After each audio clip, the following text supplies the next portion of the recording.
English. But I think English in the workplace is a tremendous law that other states that emulate. Here in Oregon, we have Oregon English Plus.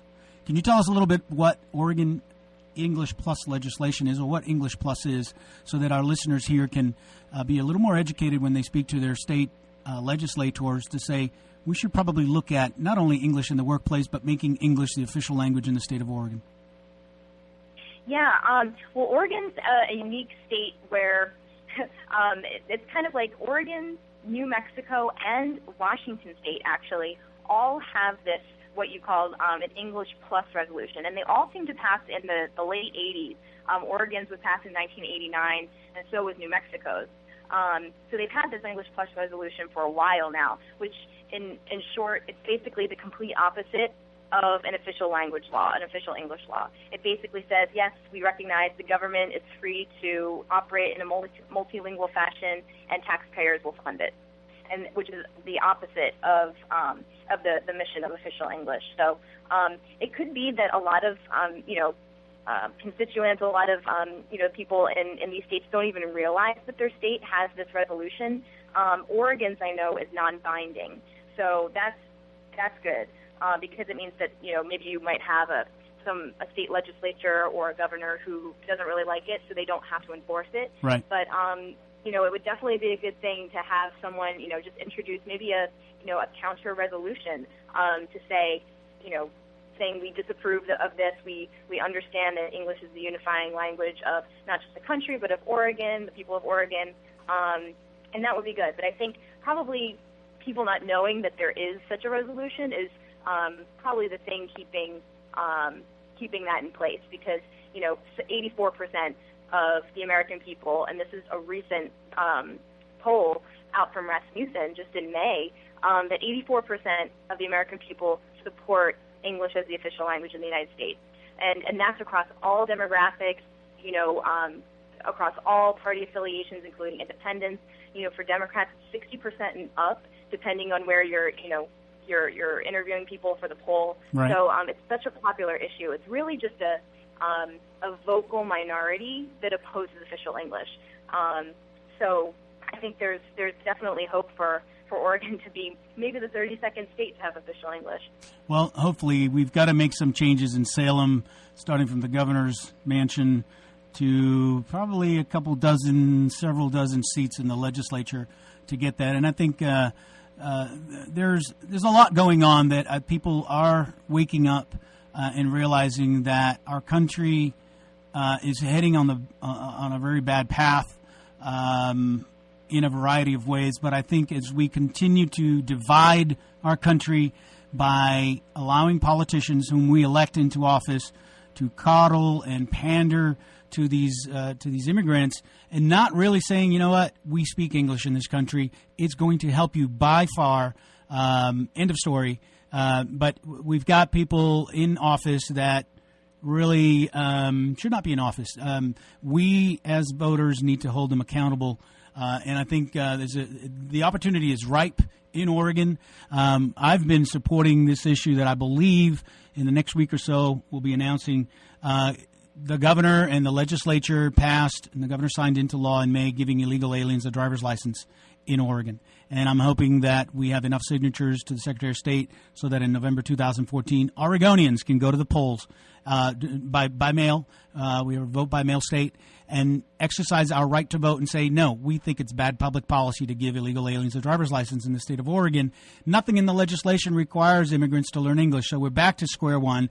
They're going to be driving with this card, this license, and still cannot read or communicate with us or law enforcement on the road. So we're going backwards. As I was researching for that, expenditures to produce Spanish manuals. In 2012, the Oregon Department of Transportation produced 40 to 50,000 Spanish manuals for the driver's license. Between translation costs, printing costs, and audio CD of the manual, because that's what they listen to at the DMVs, it's $44,500 to Oregon taxpayers that are paying it. In contrast, the English manuals printed 400,000 in 2012 at a cost of $68,000. So we're spending almost the same amount of money to print something in another language to just give people an opportunity to get a driver's license, that is when they're here legally. What I was talking about earlier is an illegal alien going to a DMV starting January 1 in the state of Oregon and getting a driver's license. And they don't even have to show any proof. They can show an ID from Mexico, which is what's in the news now here. And those we know can be quickly and easily falsified. So another issue is healthcare. And if you can tell me a little bit, I mean, what we see even in the emergency rooms, top 5 insurance carriers in 2010, there was a study by the National Health Law Journal, and over $5.5 million were given out prior to litigation because the interpreters at the hospitals hired were not competent enough and did not have the right or the proper dialect. So as they were giving medical advice or tying into documents and medical procedures, they weren't giving the right information to these patients, and then they sued. So, I mean, I applaud your efforts, Suzanne, and ProEnglish in making sure that we pass some meaningful legislation at the federal level that hopefully trickles down to every state. And if not, we need to do each state one at a time to get the message across that we need to encourage immigrants to learn English so that we can combine our efforts together in making this country better and more progressive than we are right now. And we're just, I think we're going backwards when we allow these politicians to pander to immigrants and say, no, we don't need to learn English. In closing, what can you tell our listeners here in Northeast Oregon?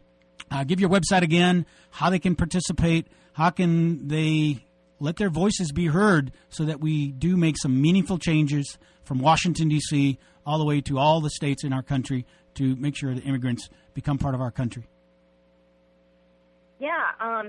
Just to kind of address the healthcare aspect really quick, because I think your listeners will be very interested in this, since Obamacare is going on right now, and everyone's talking about the shutdown surrounding the Obamacare defunding. Secretary of HHS Kathleen Sebelius just announced a couple days ago that they'll be providing information at these call centers, government-run call centers, to non-English speakers in 150 different languages. Wow. So just so, since you're talking about the cost of translations, that's the cost of those driver's licenses is going to be nothing compared to what we're looking at to employ all of these interpreters to accommodate 150 different languages. So that's just one thing. It's not going to get better. It's going to get worse if if Congress does not seriously address this. But we talk about all issues on our website. It's not just official English. Like you said, we address English on the job, all sorts of things, driver's licenses, the economic aspect of the English assimilation issue, immigration. And everyone can find us actually at our website, www.proenglish.org. And we're also really active on all the social media, including YouTube, Facebook. We're at facebook.com/ProEnglish. And Twitter, where you can find us at ProEnglishUSA. And also on YouTube. We have a YouTube channel as well with lots of good videos. Probably some news stories that you haven't seen in the mainstream media about things that certain politicians have said about official English in the past when they were running for office. Sure. But then when they got into office, they backed away from the issue, which is not good. So we like to post lots of videos about them. Well, on no, I appreciate it. So our listeners can go to proenglish.org and find all those other ancillary sites, the YouTube and whatnot, and become more educated.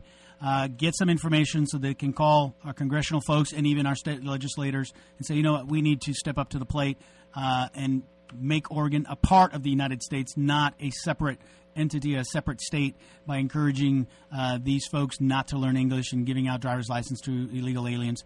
So I appreciate you coming on the show, Suzanne, with proenglish.org. Those of you listening in Union and Baker County, please visit proenglish.org. Check out the site, learn a little bit more about the issue and how we are supporting making sure that immigrants learn English to become better Americans and assimilate. Suzanne, thank you very much for being on the show, and I'm sure we'll have some other shows about this important subject. Yeah, well, thanks so much for having me on.